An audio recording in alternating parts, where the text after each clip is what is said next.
കഴിഞ്ഞ ദിവസം എല്ലാവരെയും ഞെട്ടിച്ച ഒരു മരണമായിരുന്നു അയോനയുടെ മരണം. അധ്യാപകരെയും കൂട്ടുകാരെയും മാതാപിതാക്കളെയും ഈ വാർത്ത അറിയുന്ന ഓരോരുത്തരെയും ഞെട്ടിച്ച ദുഃഖിപ്പിച്ച ഒരു മരണം. അതാണ് അയോനയുടെ മരണത്തെക്കുറിച്ച് ഒറ്റവാക്കിൽ പറയുന്നത്. നമുക്ക് ആ കുട്ടിയെ നേരിട്ട് പരിചയമില്ലെങ്കിലും അവളുടെ കുടുംബക്കാരും മാതാപിതാക്കളും അതുപോലെ സുഹൃത്തുക്കളും കടന്നു പോകുന്ന വേദന നമുക്ക് പരിചിതമാണ്. നമുക്കത് ഊഹിക്കാൻ സാധിക്കും. അതുകൊണ്ട് തന്നെയാണ് എല്ലാവരും അയോനയുടെ വാർത്തയെക്കുറിച്ച് തന്നെ അന്വേഷിക്കുന്നത്. സ്കൂൾ കെട്ടിടത്തിന് മുകളിൽ നിന്ന് വീണ് പരിക്കേൽക്കുന്ന ദിവസം Payyavoor Iroor sacred heart higher secondary സ്കൂളിൽ പടിക്കെട്ട് കയറുമ്പോൾ അയോന മാറോറടക്കി പിടിച്ച ബാഗിൽ അടുക്കി വെച്ചിരുന്ന ഹിന്ദി പാഠപുസ്തകത്തിൻ്റെ അവസാന താളിൽ ഒരു വരിയുണ്ടായിരുന്നു. മിഴിനീര് പെയ്ത മാരിയിൽ കെടാതെ കാത്ത പുഞ്ചിരി, നീയൊന്നരാ പ്രതീക്ഷയിൽ എരിഞ്ഞ പൊൻതിരി. ഇതായിരുന്നു ആ വരി. അമ്പിളി എന്ന ചിത്രത്തിലെ ഗാനമാണിത്. അധ്യാപകരായ സിസ്റ്റർ അമൃതയും പ്രസീനയുമാണ് കണ്ടത്. ബാഗ് ഇപ്പോൾ പോലീസ് കസ്റ്റഡിയിലാണ്. സ്കൂളിലെ വാനമ്പാടിയായിരുന്നു ശ്രീകണ്ഠാപുരം തിരൂർ കട്ടിയാങ്കൽ മോൻസൺ അനിത ദമ്പതികളുടെ മകൾ. സ്കൂളിലെ +2 ഹോം സയൻസ് വിദ്യാർത്ഥി അയോന മോൻസൺ.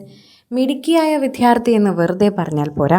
എല്ലാവരും പറയുന്നത് പോലെയല്ല മറ്റ് കുട്ടികൾക്കൊന്നും തന്നെ യാതൊരു പരാതിയുമില്ലാത്ത ഒരു മിടുക്കി കുട്ടി. ആരോടും അസൂയയോ ഒന്നുമില്ലാതെ എല്ലാവരോടും വളരെയധികം സൗഹൃദത്തോടെ പെരുമാറുന്നൊരു മിടുക്കി കുട്ടി.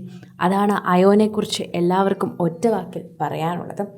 കലോത്സവങ്ങളിലും ആഘോഷങ്ങളിലുമെല്ലാം വളരെയധികം തന്നെ ഒരു മടിയുമില്ലാതെ പാട്ടില്ലാതെ പരിപാടി അവസാനിക്കത്തേ ഇല്ലായിരുന്നു. അയോണയുടെ പാട്ടുണ്ട് എന്ന് എല്ലാവർക്കും കൃത്യമായി അറിയാൻ പറ്റും. അത്തരത്തിലാണ് ആ സ്കൂളിലെ അയോണയുടെ പാട്ടിൻ്റെ മാധുര്യം. ആ സ്വരമാധുര്യത്തിൽ ഉയരുന്ന ദേശീയ ഗാന ആലാപത്തോടെ അവസാനിക്കുകയും ചെയ്യുന്നത് ഒരു പതിവ് തന്നെയായിരുന്നു. ആ സ്കൂളിൻ്റെ ഒരു പതിവാണ് ആ ശബ്ദം. അയോണയുടെ മൃതദേഹത്തിനരികിൽ വിതുമ്പുന്ന അമ്മ അനിതയും അച്ഛൻ മോൻസനും കണ്ണീരണിയിപ്പിക്കുന്ന മാതാപിതാക്കളായി മാറുന്നു. അവർ രണ്ടുപേരുടെയും കാഴ്ച എല്ലാവരുടെയും കണ്ണ് നനയിപ്പിക്കുകയാണ്. Tirur saint Francis Assisi Sunday സ്കൂളിലെ കോൺഫറൻസ് ഹാളിൽ പൊതുദർശനത്തിന് വെച്ച അയോണയുടെ മൃതദേഹത്തിനരികിൽ നിന്നും ചെന്തി പോലൊരു മാലാഖ എന്ന പ്രാർത്ഥന ഗീതം ആലപിക്കുമ്പോൾ സിസ്റ്റർ അമൃതയുടെ കണ്ണിലും വളരെയധികം സങ്കടമുണ്ടായിരുന്നു. പ്രേക്ഷകരും അതിനെക്കുറിച്ച് സംസാരിക്കുന്നുണ്ടായിരുന്നു. എല്ലാവരും ആ വാർത്തയെക്കുറിച്ച് ഇപ്പോൾ അന്വേഷിക്കുകയാണ്. മരണം വന്ന് വിളിച്ച കുഞ്ഞു മാലാഖയുടെ പാട്ടോർമ്മകളിലായിരുന്നു സിസ്റ്റർ അമൃത.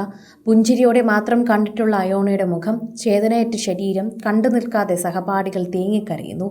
അച്ഛൻ മോൻസനും അമ്മ അനിയനും സഹോദരങ്ങളായ മാർഫിനും ഏഞ്ചലും വിങ്ങിപ്പൊട്ടി അരികിലിരുന്നു.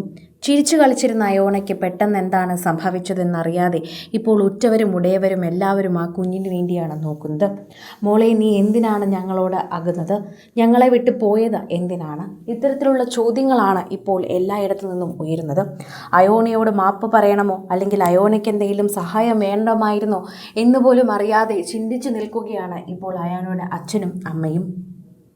സിനിമ, ഫാഷൻ, ലൈഫ് സ്റ്റൈൽ വാർത്തകൾക്കായി മലയാളി ലൈഫ് സബ്സ്ക്രൈബ് ചെയ്യൂ. ലേറ്റസ്റ്റ് അപ്ഡേറ്റ്സിനായി ബെൽ ബട്ടണും അമർത്തുക.